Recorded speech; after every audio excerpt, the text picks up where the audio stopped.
奇妙な音楽家。昔々あるところにとてもバイオリンが上手な音楽家がいました。ある日のこと、音楽家は森の中を散歩しながら言いました。私はいつも一人だ。たまには音楽に詳しくて話の合う楽しい人と一緒に過ごしたいものだ。音楽家は森の奥深くに住んでいるので、なかなか他の人と会うことがありません。音楽家はバイオリンを手に取ると、森中に響き渡るほどの大きな音でバイオリンを弾き始めました。するとそこに一匹の狼がバイオリンの音を聞きつけてやってきました。誰が来たのかと思えば狼か。君と一緒に過ごそうとは思えない。悪いが帰ってくれたまえ。音楽家の言葉を聞いた狼はこう言いました。私はあなたの演奏に心を打たれました。私にバイオリンを教えてください。私の言うことを何でも聞くというのなら教えてやらんでもないぞ。狼は目を輝かせながら深くうなずきました。音楽家は狼をカシの木のところに連れて行くと、もし本当にバイオリンを弾きたいというのなら、この穴の中に足を入れてみなさい。と言いました。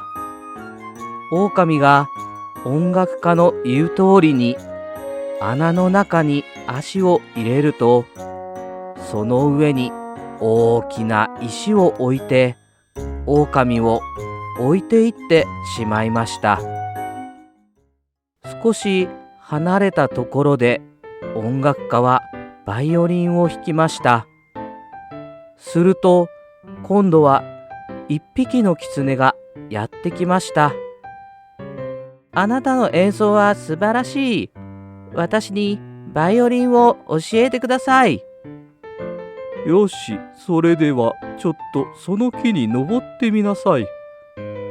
狐は音楽家の言う通りに木に登ると、音楽家は狐の足を橋ばみの木の梢に絡ませて置いていきました。音楽家はまた少し離れた場所でバイオリンを弾き始めました。すると今度は一匹のウサギが近づいてきました。素敵な演奏ですね。私にもバイオリンの弾き方を教えてください。それならその木の前に立ってみなさい。ウサギは音楽家の言う通りに木の前に立つと、音楽家は紐を取り出し、ウサギを木に縛り付けて置いていってしまいました。その頃、はじめに置き去りにされた狼は、なんとか穴から足を引っ張り出すと、音楽家を探し始めました。まったく、なんてやつだ。見つけ出して噛みついてやる。狼が音楽家を探していると、狐とウサギに出会いました。3匹は力を合わせて音楽家を探すことにしました。そうとも知らずに音楽家は今度こそ人に来てほしいと願いながら、またバイオリンを弾き始めました。するとついに一人の木こりがバイオリンの音を聞きつけてやってきました。音楽家はやっと人が来てくれたと大いに喜び、木こりに何度もバイオリンの音色を聞かせます。木こりはその美しい音色に心を打たれて、音楽家を尊敬しました。バイオリンの音色は森中に響き渡っています。狼と狐、ウサギの3匹はバイオリンの音を頼りに、ついに音楽家を見つけ出しました。さっきはよくもやってくれたな。みんな行くぞ。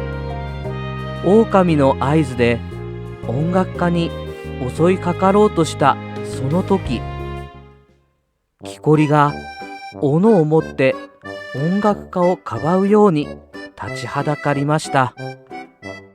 あまりにも真剣で勇敢な姿に、3匹は恐れをなして逃げ去ったのでした。おしまい、おしまい。